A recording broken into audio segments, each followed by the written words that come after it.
عمرك جربتي تحمري البمبار قبل ما تسلقيه؟ ايوه، انا حمرت البمبار قبل ما اسلقه وطلع غايه من الجمال. اولا احتفظ بكل الرز من جواه، وزي ما انتوا شايفين كده كان سهل جدا وبسيط، وما خرجش الرز منه ولا فرقع مننا على النار، وكان في منتهى الجمال. وكمان هعرفك ازاي يقعد معاكي مده طويله في الفريزر من غير ما طعمه يغير معاكي ولا يجراله اي حاجه، وهترجعي تعمليه وكانك لسه عاملاه. يلا بينا نشوف احنا عملناه مع بعض ازاي، ونشوف طريقته كانت ازاي. شايفين الجمال؟ ما خرجش منه اي رز وكان طعمه تحفة. يلا بينا نبدأ مع بعض الوصفة ونشوف انا عملته ازاي. بس يا ريت اللي اول مرة يشوف قناتي يا ريت يشجعني ويعمل لي لايك وسبسكرايب. اللايك ده يا جماعة والله بيفرق جدا في الفيديو، بيرفع الفيديو ان الناس تشوفه اكتر. يلا بينا نبدأ مع بعض الوصفة. انا هنا جبت حلة حطيت فيها كوباية زيت، وهنزل بعد كده ببصلتين او 3 كبار يكونوا مبشورين بشر متوسط، مش عايزاهم بشر ناعم. ممكن تخرطيهم بايدك في السكينه، بس انا ضربتهم في الكبه نص فرمه كده. عايزاهم البشر بتاعهم يكون خشن مش ناعم. يا دوبك هنزل بيهم في الزيت يتبالوا بس مش اكتر، مش عايزاهم ياخدوا لون او يتحمروا. انا عايزه البصله تبقى بيضه زي ما هي كده، يا دوبك بس تدبل عشان بتدينا تسكيره حلوه قوي في قلب الممبار.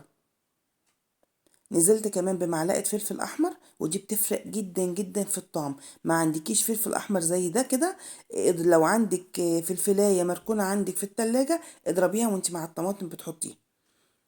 تمام. نزلت كمان بنص كيلو طماطم.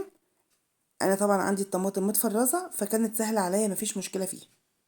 هسيبها بقى لغاية ما تتعصج معايا. وده الرز ده معايا كيلو رز.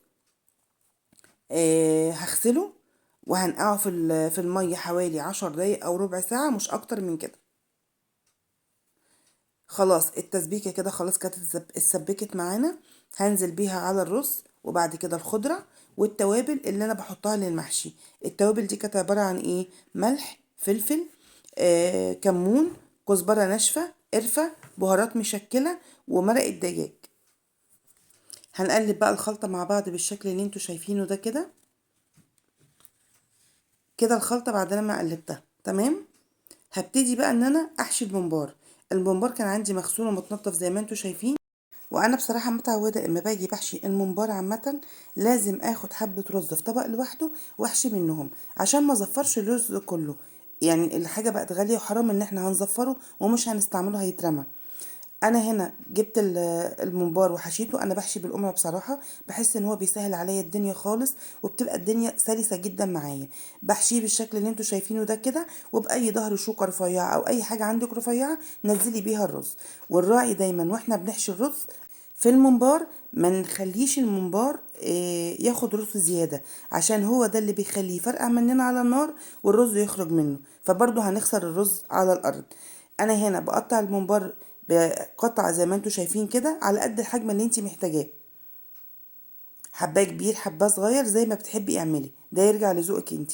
وبحشيه بالشكل ده سهل جدا، ما خدش معايا اي وقت. بفرده بالشكل ده كده زي ما يكون بتحطي رزايه جنب رزايه، ما بزودش فيه خالص الرز.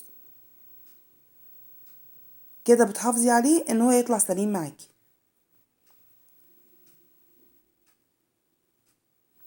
كده هخلص بقى الكميه كلها، بس طبعا مش هعملها وانا واقفه بصراحه لان الكميه اللي معايا خدت وقت طويل. كده خلاص هكمل الكميه ونشوف هنعمله ايه مع بعض ازاي. دي الكميه اللي انا عملتها، والله ما خدت نص ساعه معايا. يلا بينا نبدا بقى نشوف الطريقه الجديده بتاعتنا. معايا هنا اي صينيه تيفال، بنزل عليها وهي سخنه. احط البمبار على طول وهي سخنه بالشكل اللي انتوا شايفينه ده. نلاحظ ان احنا ان الممبار اول ما حطيناه الممبار بدأ يلف ويقفل من الجهتين. ان طلع حاجه في الصينيه بتطلع حاجات بسيطه جدا من الرز، مش الكميه اللي بتقع مننا في قلب الحله. تمام. بكمل بقى الكميه وبقلبه على الاتجاهين كده في ثواني. الموضوع كله ما بياخدش معاكي دقيقه. الموضوع ما بياخدش الاتجاهين، ما بياخدوش دقيقه، ما بيكملوش دقيقه. ببتدي بقى اشيله وانزل، بتبقى معايا المية مغلية بالشكل ده كده، واحط فيها الممبار على طول.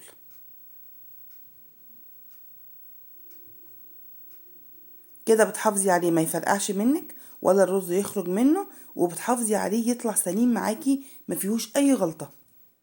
بكمل بقى تاني جزء تاني برضو في قلب الصينية. شايفين اول ما بحطه بيكش ويتقفل. بجد الطريقة دي كانت جميلة جدا، وما ندمتش ان انا جربتها وعملتها. هي منتشرة جدا اليومين دول على الفيسبوك بصراحة، فانا قلت اجربها واشوف ايه الاختلاف عن الطرق اللي احنا بنعملها العادية. لقيتها بصراحة جميلة. هنقلب على الاتجاه التاني برضو، وهنشيل ونحط في قلب الحلة.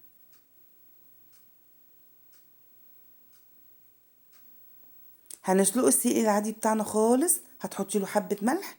تمام. وهتبهري الشوربة. لو انتي بتشربي الشوربة، في ناس بتشرب شوربة الممبار، احنا بصراحة ما بنشربهاش. هو خد معايا في السوا حوالي ساعة الا ربع بالظبط. وده كان شكله بعد السوا، بعد ما طلعته. هو حتى لسه سخن وبيطلع الدخان بتاعه. انا هنا بصراحة ما كنتش هستعمله في نفس اليوم. انا هنا هسيبه يبرد تماما، لازم يكون بارد. وبعد كده هعبيه في اطباق وادخله الفريزر. وطبعا وقت الاستعمال بطلعه قبلها بنص ساعة او ساعة لغاية ما يفك خالص ويبرد تماما. وبعد كده بستعمله وبحمره عادي خالص. شايفين شكله عامل ازاي؟ والممبار كان مستوي والرز مفلفل وطعمه كان غاية من الجمال. يا رب تكون وصفتي عجبتكم وتجربوها، وتقولي لي رأيكم في الكومنتات، وتشجعوني وتعملوا لي لايك وسبسكرايب. اشوفكم ان شاء الله في فيديو جديد.